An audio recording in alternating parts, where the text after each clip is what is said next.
नमस्कार दोस्तों, स्वागत है आपका क्राइम गाथा चैनल में। महाराष्ट्र भारत का दूसरा सबसे बड़ा राज्य है जनसंख्या के हिसाब से और इसमें देश का सबसे ज्यादा आबादी वाला शहर मुंबई स्थित है। पश्चिमी तट पर बसा मुंबई भारत की आर्थिक नगरी है, जहां 15 मिलियन से अधिक लोग रहते हैं। इस विशाल जनसंख्या के बीच रायस शेख और शाहिदा शेख, एक शादीशुदा जोड़ा, दहेसर ईस्ट के रावलपाड़ा इलाके में बसा था। उनका जीवन एक छोटे किराए के घर में बीत रहा था। रायस और शाहिदा ने 2012 में शादी की थी और उनके दो बच्चे थे, 6 साल की बेटी और 2.5 साल का बेटा। ये 4 लोगों का छोटा परिवार अपने सादे घर में खुशहाल जिंदगी जी रहा था। रायस एक कपड़े की दुकान पर नौकरी करता था। सुबह 10 बजे से पहले निकल जाता था और रात 9 बजे से 10 बजे के बीच लौटता था। बच्चे स्कूल जाते थे और शाहिदा दिन में घर पर अकेली रहती थी। लेकिन 25 मई 2021 की सुबह शाहिदा दहिसर पुलिस थाने पहुंची ताकि अपने पति रायस के लापता होने की शिकायत कर सके। शिकायत दर्ज करते हुए उसने बताया, मेरे पति रायस 4 दिन से गायब हैं। वह 21 मई को काम के लिए गए थे और फिर नहीं लौटे। ड्यूटी पर तैनात पुलिस अधिकारी ने पूछा, रायस 4 दिन से गायब हैं, क्या तुमने उन्हें फोन करने या ढूंढने की कोशिश की? शाहिदा ने जवाब दिया, उस दिन रायस अपना फोन घर पर छोड़ गए थे और मैं तब से उन्हें ढूंढने की कोशिश कर रही हूं। पुलिस ने फिर सवाल किया, फिर तुमने अगले दिन शिकायत क्यों नहीं की? इतना वक्त क्यों लगाया? शाहिदा ने कहा, मैं खुद उन्हें खोजने में जुटी थी। यह सुनकर पुलिस ने रायस के लापता होने की रिपोर्ट लिख ली, लेकिन मामले को गंभीरता से नहीं लिया। शुरू में पुलिस ने कुछ पड़ोसियों से हल्की पूछताछ की और थाने वापस चली गई। अक्सर जब कोई वयस्क लापता होता है, खासकर नौकरी पेशा और मानसिक रूप से स्थिर व्यक्ति, तो पुलिस इसे हल्के में लेती है। इस मामले में भी दहिसर पुलिस ने शाहिदा से कहा, रायस कहीं गए होंगे, कुछ दिनों में लौट आएंगे, चिंता मत करो। पुलिस ने इस हल्की टिप्पणी के साथ मामला टाल दिया, जबकि रायस के परिवार की चिंता बढ़ती जा रही थी। रायस अपनी पत्नी और बच्चों के साथ मुंबई में रहते थे, लेकिन उनका बाकी परिवार, माँ बाप, छोटा भाई और रिश्तेदार उत्तर प्रदेश के गोंडा जिले में बसे थे। उत्तर प्रदेश एक ऐसा राज्य है जो अपने प्राचीन मंदिरों, उर्वरक उद्योगों और धार्मिक महत्व के लिए हर साल लाखों पर्यटकों को आकर्षित करता है। रायस शेख कुछ समय पहले तक गोंडा में अपने परिवार के साथ रहते थे। उनका बचपन, शादी और बच्चों का जन्म वहीं हुआ था। परिवार की कमजोर आर्थिक स्थिति के कारण रायस ने स्कूल खत्म करने के बाद गोंडा में छोटे-मोटे काम शुरू किए। वह ज्यादा पढ़े लिखे नहीं थे, इसलिए उन्हें अच्छी नौकरी नहीं मिली। लेकिन इससे पहले कि वह खुद को संभाल पाते, उनके परिवार ने उनकी शादी की बात शुरू कर दी। 20 साल की उम्र में रायस के माता पिता ने उनके लिए एक लड़की ढूंढना शुरू किया और रिश्तेदारों से सहायता मांगी। कुछ समय बाद रिश्तेदारों ने कहा, हम एक लड़की जानते हैं, अगर आप तैयार हों तो उसके परिवार से मिल सकते हैं। फिर रायस का परिवार शाहिदा के घर पहुंचा। जब शाहिदा चाय लेकर आई तो वह सबको तुरंत पसंद आ गई। बाद में रायस और शाहिदा ने घर के कोने में बैठकर बात की और एक दूसरे को जाना।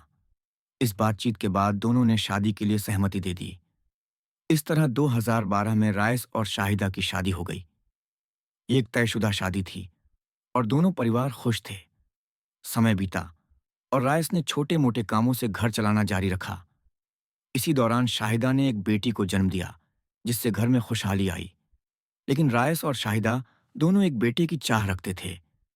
4 साल बाद शाहिदा ने बेटे को जन्म दिया और उनका परिवार पूरा हो गया। जल्द ही रायस को लगा कि बढ़ते परिवार के साथ बच्चों की अच्छी शिक्षा और भविष्य की जिम्मेदारी अब उन पर है। अपने और परिवार के लिए बेहतर जीवन चाहते हुए उन्होंने अच्छी नौकरी की तलाश शुरू की। कई दोस्तों और रिश्तेदारों से मदद मांगी। आखिरकार 2020 में कुछ परिचितों के जरिए रायस को पता चला कि मुंबई के दहिसर में एक कपड़े की दुकान पर सेल्समैन चाहिए। एक दिन उन्होंने घर से कुछ पैसे लिए, परिवार को अलविदा कहा और गोंडा जंक्शन से दहिसर के लिए ट्रेन पकड़ ली। लगभग 1 दिन और 7 घंटे की यात्रा के बाद रायस दहिसर स्टेशन पहुंचे। संयोग से वह दुकान स्टेशन के पास ही थी, जहां उन्हें नौकरी मिली थी। स्टेशन से उतरते ही राय सीधे दुकान पर गए। दुकान पर पहुंचते ही उन्होंने काम संभाला और पूरी लगन से शुरू कर दिया। बाद में दुकान मालिक ने उनके लिए किराए का घर ढूंढा और पहले महीने का किराया भी दिया। यह नौकरी गांव के काम से बेहतर थी और अच्छी तनख्वाह मिल रही थी। हर महीने रायस अपनी कमाई का कुछ हिस्सा पत्नी और बच्चों को भेजते थे। उन्होंने सोचा कि एक बार बस जाएं तो परिवार को अपने साथ ले आएंगे। कुछ महीनों तक काम करने के बाद रायस की कमाई अच्छी होने लगी, लेकिन वह देर रात लौटते थे और दिन भर काम के बाद खाना बनाना मुश्किल था। रोज रेस्टोरेंट में खाना भी संभव नहीं था। फिर उन्हें दहिसर ईस्ट के रावलपाड़ा में एक छोटा किराए का घर मिला, जहां उनका परिवार आसानी से रह सकता था। इसके बाद रायस अपनी पत्नी शाहिदा और दोनों बच्चों को अपने साथ ले आए। अब रायस, शाहिदा और उनके बच्चे एक छोटे घर में साथ रह रहे थे और जिंदगी ठीक चल रही थी। पति पत्नी में प्यार था और रायस अपने बच्चों की बहुत देखभाल करते थे। परिवार को साथ लाने के बाद रायस ने अपनी बड़ी बेटी को स्कूल में दाखिल करवाया। सब कुछ सही चल रहा था। रायस सुबह 10 बजे काम पर जाते और रात 9 बजे से 10 बजे तक लौटते।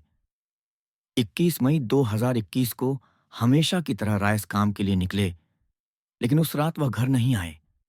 अगर रायस को कभी देर हो जाती तो शाहिदा फोन करके कारण पूछती थी, लेकिन उस दिन रायस अपना फोन घर पर भूल गए थे। शाहिदा उस रात उनका इंतजार करती रही, पर रायस नहीं लौटे। इससे पहले कि कुछ समझ आता, 3 दिन बीत गए। 24 मई को गोंडा में रहने वाले रायस के माता पिता और भाई चिंतित हो गए। रायस हर 2-3 दिन में घर फोन करते थे, लेकिन इस बार 4 दिन गुजर गए और कोई खबर नहीं आई। परेशान होकर उनके माता पिता ने फोन किया। पहले कोई जवाब नहीं मिला, लेकिन कई कॉल के बाद शाहिदा ने फोन उठाया, क्योंकि रायस का फोन घर पर ही था। जब रायस के परिवार ने पूछा, रायस कहाँ हैं? वह हमारे फोन का जवाब नहीं दे रहे और कई दिनों से बात नहीं हुई। तो शाहिदा ने कहा, रायस 21 मई से घर नहीं आए। उनका फोन यहीं छूट गया है और मुझे नहीं पता वह कहाँ हैं। यह सुनकर रायस का परिवार सदमे में आ गया, क्योंकि रायस पहले ऐसा कभी नहीं करते थे। वह जहां भी जाते, फोन साथ रखते थे।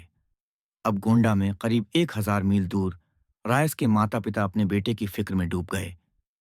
इस बीच 25 मई की सुबह शाहिदा ने दहिसर पुलिस थाने में रायस के लापता होने की शिकायत की। इसके बाद पुलिस ने जांच शुरू की। रायस के आसपास के लोगों से पूछताछ हुई, लेकिन जांच धीमी रही। इसी दौरान रायस के माता पिता ने अपने छोटे बेटे अनीश शेख को मुंबई भेजा। अनीश भी बहुत चिंतित था। वह 25 मई को मुंबई के लिए निकला और 26 मई को भाई के घर पहुंचा। जब अनीश आया तो शाहिदा ने वही कहानी दोहराई जो पुलिस को बताई थी। लेकिन जब अनीश अपने भाई के घर गया तो वहां माहौल उदास था। खासकर रायस की बेटी बहुत परेशान लग रही थी। ज्यादातर घरों में बच्चों का किसी एक परिवारजन से खास लगाव होता है, और रायस की बेटी का अपने चाचा अनीश से ऐसा ही रिश्ता था। पहले जब भी वह अनीश को देखती, खुश हो जाती थी, क्योंकि वह हमेशा उसके लिए चॉकलेट लाते थे। लेकिन इस बार अनीश को लगा कि वह अपने पिता को बहुत मिस कर रही होगी और उनकी गैर मौजूदगी से दुखी है। अनीश अपने भाई रायस से फोन पर अक्सर बात करता था, इसलिए वह उनके बारे में बहुत कुछ जानता था। कहाँ काम करते थे, किनसे मिलते थे और किनसे नहीं। रायस अपने छोटे भाई से भविष्य की योजनाएं भी साझा करते थे। अनीश को पता था कि जिस दिन रायस गायब हुए, वह काम पर गए थे। इसलिए उसने उस कपड़े की दुकान पर जाने का फैसला किया जहां रायस नौकरी करते थे। दुकान मालिक ने बताया कि 21 मई को रायस समय पर आए थे, लेकिन उस दिन वह कुछ उदास लग रहे थे। दोपहर में रायस ने कहा था कि उन्हें एक जरूरी काम है और वह जल्द वापस आएंगे। यह सुनकर अनीश हैरान रह गया, क्योंकि रायस ने कभी इस उदासी की बात नहीं की थी।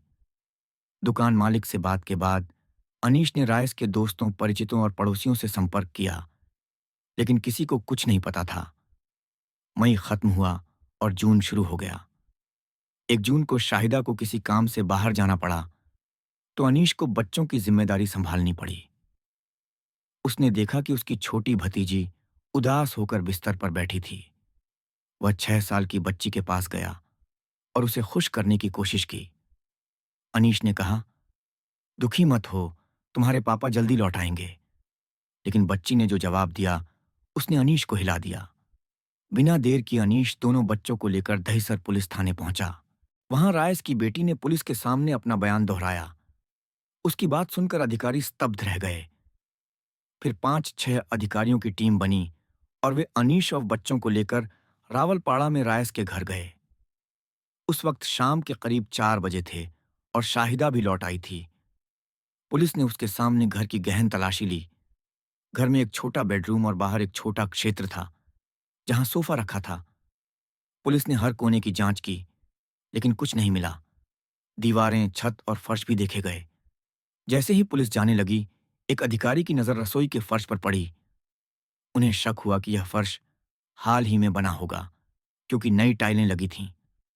हालांकि यह जरूरी नहीं था, क्योंकि टाइलें ज्यादातर घरों में आम हैं। लेकिन कुछ टाइलें बेतरतीब लगी थीं।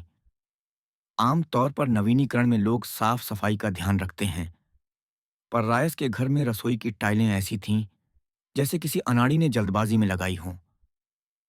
यह देखकर सवाल उठा कि इतनी जल्दी क्यों थी। इस शक ने पुलिस को उस फर्श पर फोकस करने को मजबूर किया। फिर मजदूरों को बुलाकर खुदाई शुरू की गई। जैसे ही रसोई में खुदाई शुरू हुई, बाहर तेज बारिश होने लगी।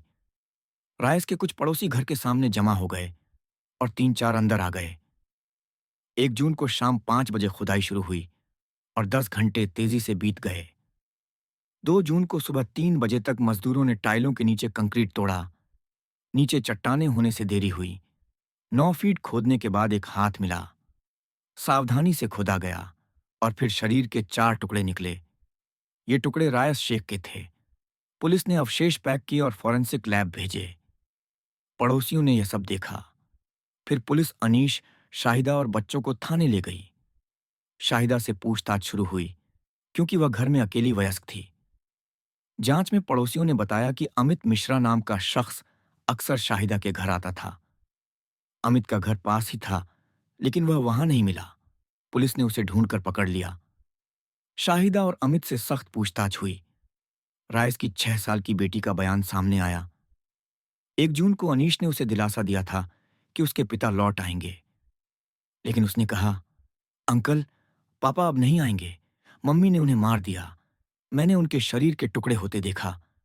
मम्मी ने धमकी दी कि अगर मैंने बताया तो मुझे ड्रम में डुबोकर मार देगी और भाई को भी नहीं छोड़ेगी। ये सुनकर अनीश सन्न रह गया। इस बयान के बाद पुलिस ने घर की तलाशी ली और रसोई से राइस का शव निकाला। पहले शाहिदा और अमित ने टाल मटोल की, लेकिन बेटी का बयान सुनकर शाहिदा टूट गई। दोनों ने कबूल किया कि बच्ची सच कह रही थी। फिर शाहिदा और अमित की खूनी प्रेम कहानी सामने आई, जिसमें एक मासूम मेहनती इंसान की जान गई। यह तब शुरू हुआ जब रायस अपनी पत्नी और बच्चों को मुंबई लाया। पास ही अमित रहता था, जो सिक्योरिटी गार्ड था और कुंवारा था। शाहिदा को देखते ही अमित उसकी खूबसूरती पर फिदा हो गया। एक दिन उसने खाने का सामान मांगने के बहाने शाहिदा से बात की। ये बातचीत बढ़ी और जल्द ही शाहिदा को चाहिए होने पर अमित को बुलाती। फोन नंबर लिए गए और दोस्ती शुरू हुई। ये दोस्ती धीरे धीरे प्यार में बदल गई। 2 बच्चों की मां शाहिदा 24 साल के अमित के प्यार में पड़ गई। अमित जानता था कि शाहिदा राइस की पत्नी है, फिर भी उसने उस पर नजर डाली और शारीरिक संबंध बनाए। दोनों राइस के रूटीन से वाकिफ थे। वह कब जाता और लौटता था। बच्चे खेलने बाहर जाते थे तो शाहिदा अकेली रहती थी। अमित इसका फायदा उठाता और उससे मिलने जाता। लेकिन प्यार और राज ज्यादा दिन छिपते नहीं। घनी आबादी वाले इलाके में भी अमित बेपरवाह मिलता रहा। पड़ोसियों ने देखा कि वह शाहिदा के अकेले होने पर आता था। कुछ ने रायस को बताया और उसे शक हुआ।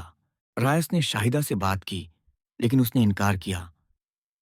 फिर कुछ घटनाओं ने रायस का शक पक्का कर दिया। उसने सख्ती से पूछा और शाहिदा ने माना कि अमित उसका दोस्त है, लेकिन दूरी बनाने का वादा किया। रायस ने अमित को चेतावनी दी।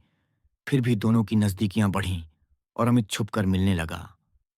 रायस को लगा कि बातचीत बंद हो गई, लेकिन एक हफ्ते बाद उसे पता चला कि शाहिदा फिर अमित से मिल रही थी। उसने समझाया, हमारी शादी को 9 साल हो गए, हमारे बच्चे हैं, ऐसा मत करो, वरना परिवार बर्बाद हो जाएगा। शाहिदा ने माफी मांगी और वादा किया कि ऐसा नहीं होगा, लेकिन जल्द ही उसे अमित की याद सताने लगी। उसने 9 साल की शादी खत्म करने का फैसला किया। तलाक की हिम्मत न हुई तो उसने रायस की हत्या की साजिश रची। उसने अमित को बताया और उसने बिना सोचे हाँ कर दी। 17 या 18 तारीख को हत्या की योजना बनी। 17 की रात शाहिदा ने रायस के खाने में नींद की गोलियां डालीं, लेकिन योजना फेल हो गई। फिर भी शाहिदा ने ठान लिया था कि रायस को मार देगी। उसने लाश ठिकाने लगाने की सोची और रायस से कहा कि किचन का फर्श ठीक करना है। उसने रेत, सीमेंट और टाइलें मंगवाईं। पहली साजिश नाकाम होने के बाद दूसरी योजना बनी। रायस अपनी पत्नी की हरकतों से परेशान था और इसका असर उसके काम पर पड़ रहा था। 21 मई को रायस हमेशा की तरह काम पर गया। शाहिदा जानती थी कि वह रात को लौटेगा। रायस काम में व्यस्त था, लेकिन उसका दिमाग पत्नी के व्यवहार पर अटका था। दोपहर में उसने मालिक से कहा कि उसे काम है और वह जल्द लौटेगा, लेकिन वह घर चला गया। शाहिदा को अंदाजा नहीं था कि रायस जल्दी आएगा, तो उसने अमित को बुलाया। रायस ने दरवाजा खटखटाया, लेकिन देर तक जवाब नहीं मिला। शाहिदा ने दरवाजा खोला और रायस ने अमित को बेडरूम में छिपा देखा।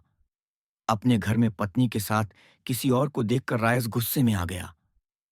रायस और अमित की लड़ाई शुरू हुई। तभी शाहिदा ने चाकू उठाया और रायस की गर्दन पर वार किया। रायस बेहोश होकर गिर पड़ा और फर्श पर खून फैल गया। शाहिदा ने सब प्लान कर रखा था। अमित ने रसोई में गड्ढा खोदा। बच्चे बाहर खेल रहे थे तो किसी की चिंता नहीं थी। शाहिदा ने टीवी की आवाज तेज की ताकि खुदाई की आवाज न सुनाई दे। 3 घंटे में अमित ने 3 फीट गड्ढा खोदा, लेकिन लाश छोटी नहीं थी। उन्होंने चाकू से रायस के 4 टुकड़े किए और गड्ढे में दफनाया। तभी बच्चे लौटे। 6 साल की बेटी ने खून देखा और डर गई। शाहिदा ने उसे धमकाया, किसी को बताया तो तुम्हारा भी वही हाल होगा। बच्चों को कमरे में बंद किया और अमित ने टाइलें बिछा दी। अमित चला गया और शाहिदा ने घर साफ किया। उस रात वह उसी जगह खाना बनाती रही जहां रायस दफन था। कुछ दिन बाद रायस के माता पिता ने फोन किया। शाहिदा ने कहा कि रायस कई दिनों से नहीं आए और फोन ले गए। उसने 25 मई को पुलिस में शिकायत की ताकि सबको गुमराह कर सके, लेकिन 1 जून को बेटी ने अनीश को सब बता दिया। 2 जून तक पुलिस ने शाहिदा और अमित को पकड़ लिया। यह मामला 11 दिन में सुलझ गया, लेकिन ट्रायल कोर्ट में अभी चल रहा है। सजा बाकी है। हम इस पर नजर रखेंगे और सजा की खबर कम्युनिटी पोस्ट में देंगे। रायस के बच्चे अब दादा दादी के साथ हैं। हत्या के वक्त 6 साल की बेटी समझदार थी और जो उसने देखा वह शायद कभी न भूल पाए। इस तरह रायस शेख हत्याकांड खत्म होता है। अगर आपको हमारा प्रयास पसंद आया तो वीडियो को लाइक और शेयर करें। सब्सक्राइब न किया हो तो अभी करें।